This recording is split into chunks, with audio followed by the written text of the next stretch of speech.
It was a critical moment in the history of Burkina Faso. A country without a coastline, with a volatile political landscape, was now looking to reshape its future. The military-led government of President Ibrahim Traoré had only recently survived a failed coup attempt, but the country's internal and external challenges were far from over. Burkina Faso was grappling with severe consequences. The country had faced sanctions from ECOWAS, the West African Regional Organization, after the military took power. And as the world's media focused on the instability, a powerful sense of urgency gripped the government. The pressure from Western powers, particularly over issues like military coups and the management of national resources, was intense. President Traoré knew that Burkina Faso couldn't continue to depend solely on Western alliances, especially as tensions with international partners escalated. But in the face of this crisis, there was a unique opportunity, a chance to break free from the traditional foreign policy approach that had tied the country to former colonial powers. Traoré understood that Burkina Faso needed a new path, one that could secure the country's economic future and international standing without the usual interference. This is where Morocco stepped in. The key question now was, could Morocco's proposed sea access offer Burkina Faso a way out? A new partnership with opportunities for trade and economic growth. Could it be the key to Burkina Faso's survival on the world stage? As the dust settled after the failed coup and the domestic unrest, the world was watching. Burkina Faso, under the leadership of President Ibrahim Traoré, had found itself in the midst of a delicate diplomatic balancing act. The nation, once a pawn in the geopolitical chess game of Western powers, was now attempting to play its own hand. Enter Morocco. In a move that surprised many, Burkina Faso, along with its allies Mali and Niger, met with Moroccan officials in Rabat on April 28, 2025. The aim? To discuss a groundbreaking initiative, sea access. For landlocked nations like Burkina Faso, having the ability to export goods through Moroccan ports was more than just a logistical convenience. It was a game changer. The proposed agreement would allow Burkina Faso, Mali, and Niger to bypass traditional trade routes controlled by the West. The plan was simple but revolutionary. Through Moroccan ports, these nations could access international markets, improving their trade relations and reducing their reliance on Western nations, especially those who had imposed sanctions and political pressures. The meeting was intense.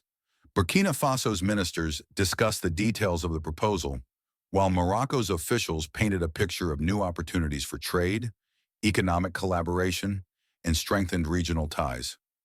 This wasn't just a transaction, it was a statement.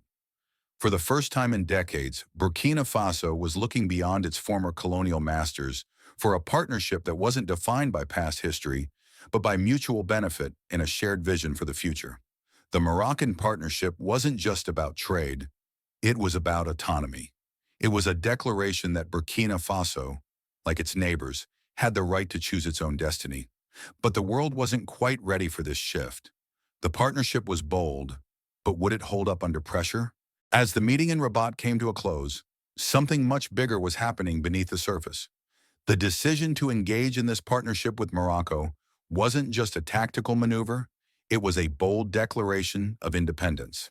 Burkina Faso, under the leadership of President Ibrahim Traoré, was making a calculated pivot away from the traditional relationships that had long dominated its foreign policy. For years, Burkina Faso had been caught in the web of Western influence, a legacy of colonialism that still shaped much of its international dealings.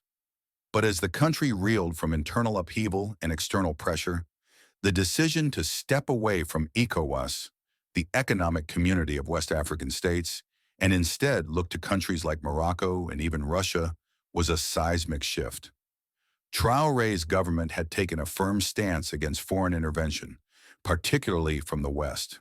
The sanctions imposed by ECOWAS were harsh, but they also pushed Burkina Faso into a corner, forcing the country to think outside the box. In Morocco, Traoré saw an opportunity not just for economic growth, but for strategic autonomy. This was a step towards severing ties with the traditional colonial powers that had long dominated Africa's political and economic landscape.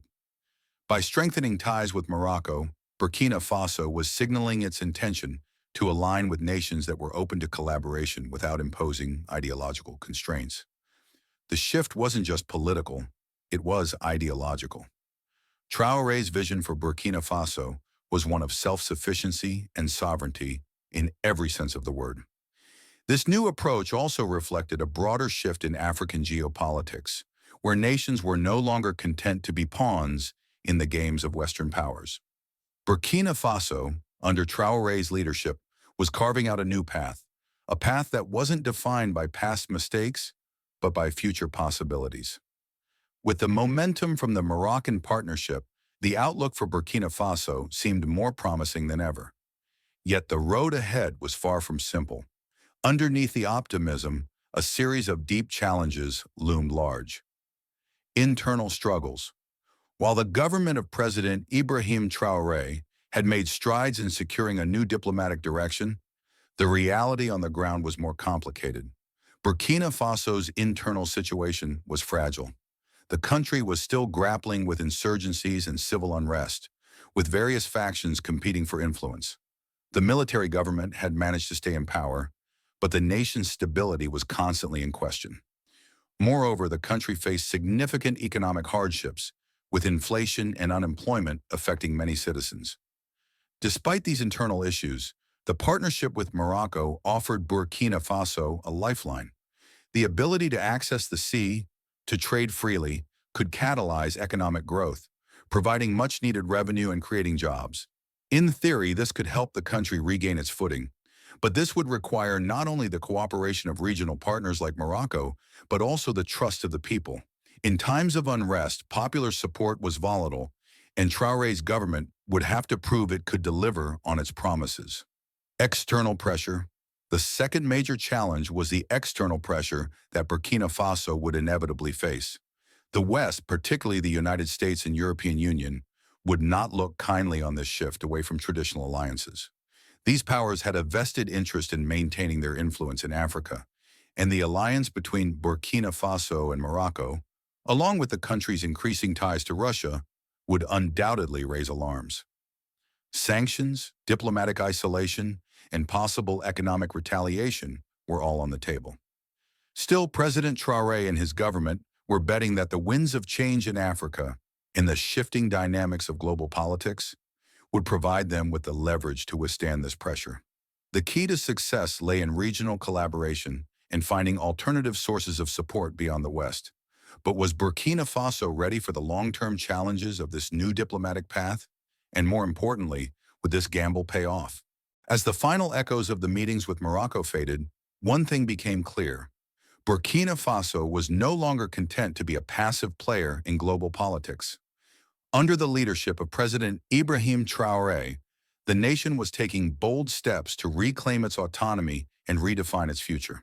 The strategic alliance with Morocco, the push for sea access, and the broader pivot to a more independent foreign policy were all part of a larger vision. A vision where Burkina Faso could stand tall without being tethered to the interests of former colonial powers. Yet the path ahead remains fraught with uncertainty. There are still countless obstacles, both internal and external, that could derail the country's progress. The real question is whether the people of Burkina Faso and its leadership can navigate these challenges and build a future of prosperity and sovereignty. What does the future hold for this landlocked nation now, as it forges new relationships and redefines its place in the world? Will this gamble pay off? Only time will tell.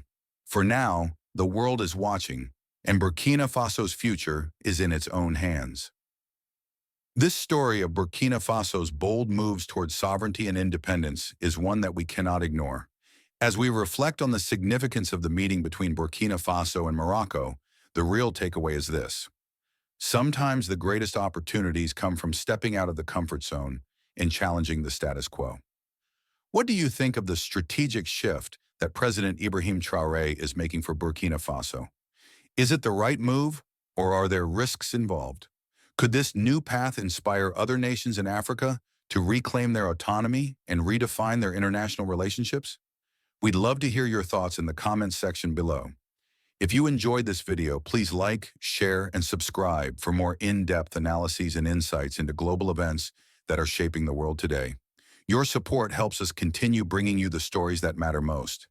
Thank you for watching, and don't forget to engage with us by leaving your comments and thoughts. We look forward to reading what you think about this fascinating turn in the story of Burkina Faso.